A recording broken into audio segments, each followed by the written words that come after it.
네, 마켓인사이트 수요일마다 만나는 코너 회사 다녀왔습니다 시간입니다. 유망 기업을 발굴하고 투자 포인트도 알아보는 시간인데요. 독립 리서치 밸류 파인더 이충원 대표와 함께합니다. 어서 오세요. 네, 안녕하세요. 네, 직접 다녀오신 기업들 탐방 기준부터 설명해 주시죠. 네, 저희는 시가총액 5천억 원 미만의 기업들, 그중에서도 뭐 사상 최대 실적이 예상이 된다거나 아니면은 이제 섹터 내에 모멘텀에 대한 기대감이 있는 이런 종목들 위주로 보고서를 발간을 하고 있고요. 오늘 발간한 종목도 사실 6개월 전에 발간을 했었던 종목인데 회사가 바뀐 거는 하나도 없는데 주가만 내려와서 그 부분을 좀 다뤘는데 이 부분에 대해서 좀 자세하게 말씀을 드리도록 하겠습니다. 네, 그럼 오늘 소개해 주실 기업 어떤 기업일까요? 네, 우주항공 기업으로 20개 기업 중에 많이 알려진 제노코라는 기업입니다. 네, 제노코 하면은 이제 위성통신, 방산 이쪽을 다루는 회사인 걸로 알고 있는데 주가가 이제 공시 관련 이슈로 주가가 하락하지 않았었나요? 네, 일단은 이 회사는 코스닥 시장에 상장한 위성통신, 항공, 방산부품 제조 전문 기업입니다. 앞서 방금 말씀해 주신 것과 같이 지난달에 불성실 공시법인 지정 예고로 인해서 주가가 거의 20% 가까이 하락을 했었는데 8월 16일에 그런 부분에 대해서 미지정을 하고 벌금도 따로 이제 벌점이나 같이 부과가 되지 않았는데도 주가가 다시 한번 좀 올라오는 모습은 좀 없었던 그런 상황인데 이 회사 같은 경우에는 올해 사상 최대 실적과 이런 모멘텀들을 많이 보유하고 있어서 그리고 주가도 지금 결코 부담스럽지 않은 바닥권에 위치해 있기 때문에 이런 본업과 관련돼서도 제가 자세하게 말씀을 드리도록 하겠습니다.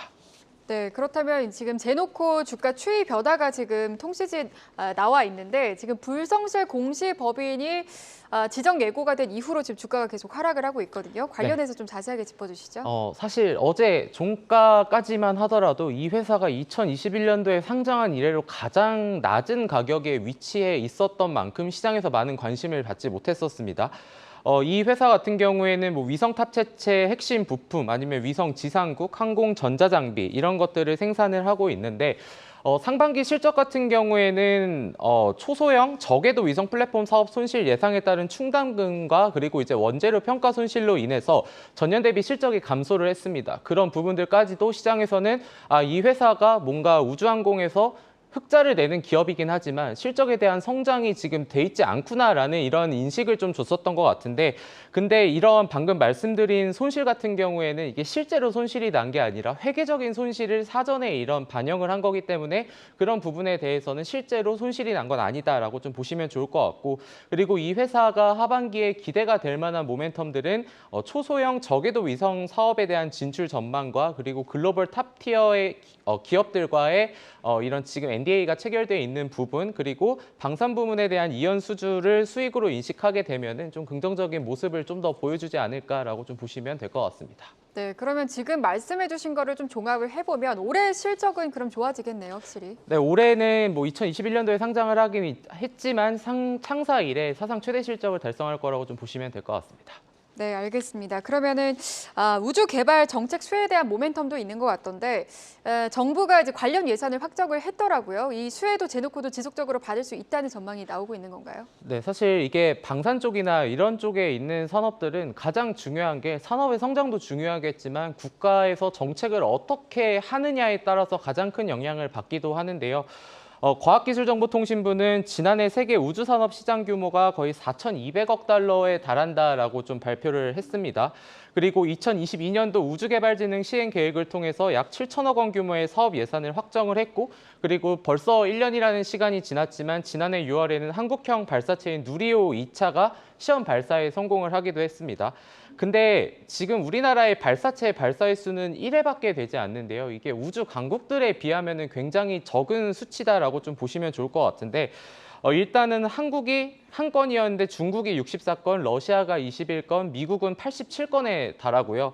그리고 우리나라의 운용 위성은 11개에 불과하지만 미국은 2,400개, 중국과 러시아는 100개가 넘는 상황입니다. 그렇다 보니까 우리도 좀 정부 차원에서 이런 정책 차원에서 좀 공격적인 이런 투자가 좀 지속돼야 해야 되지 않을까라는 부분이 있고 그리고 지금 화면에 나오는 것처럼 2023년도 우주개발진흥 시행 계획에서도 발사체 기술 자립 강화를 지금 좀 골자로 하고 있습니다.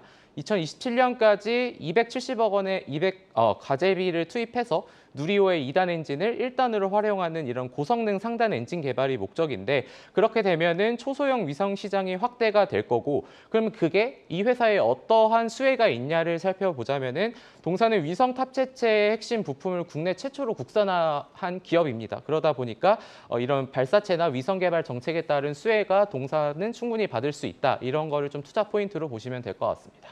네, 정책 모멘텀도 있을 거고 그리고 앞서서도 말씀을 해주셨지만 뭐 초소형 위성 사업이라든지 저궤도 위성 사업 진출 전망은 어떤가요? 네, 또 다시 한번 또 과학기술정보통신부에 올해 어떤 발언이 있었냐면은 7월 달에 저궤도 위성통신 기술 연구개발 예비 타당성 조사를 세 번째로 신청을 했습니다.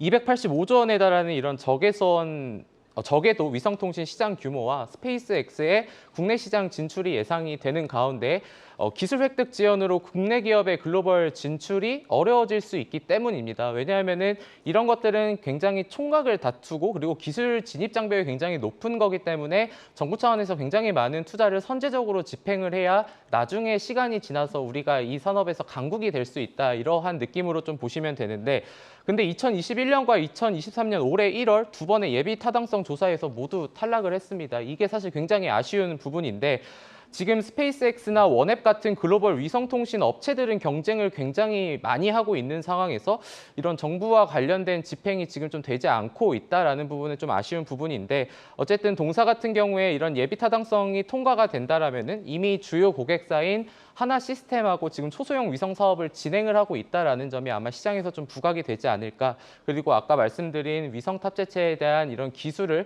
자체적으로 보유를 하고 있고 글로벌 고객사들을 이미 확보를 해놨기 때문에 이런 부분들이 해외까지 진출을 한다면은 이 회사에서는 이런 모멘텀뿐만이 아니라 실적 가시화에 대한 기대감도 충분히 기대해 볼 수 있을 것 같습니다.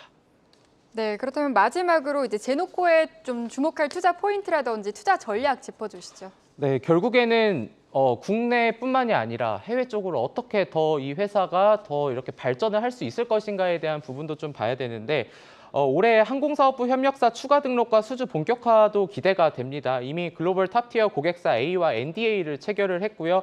그리고 B사와도 항공장비 개발을 진행을 하고 있는데 이런 협력사들에 대한 수주가 올해 하반기나 내년 상반기 내에 수주가 기대가 되고 있고 그리고 앞서 말씀드린 A와 B사를 제외하고 지금 추가로 글로벌 고객사 두 군데하고 장비 개발 관련해서 협업을 지금 논의를 하고 있다라는 점까지 보시면 좋을 것 같고 올해 사상 최대 실적이 예상이 된다고 말씀을 드렸었는데 저희 리서치 센터에서 추정하는 제노코의 올해 실적 매출액 같은 경우에는 563억 원 그리고 영업이익은 43억 원을 전망을 하고 있습니다.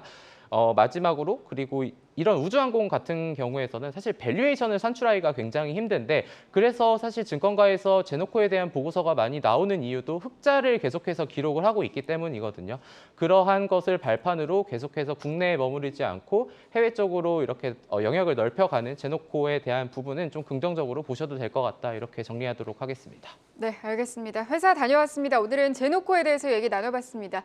이제는 지난 몇 개월간 터널을 뚫고 본격적인 주가 반등 기대해 보도록 하겠습니다.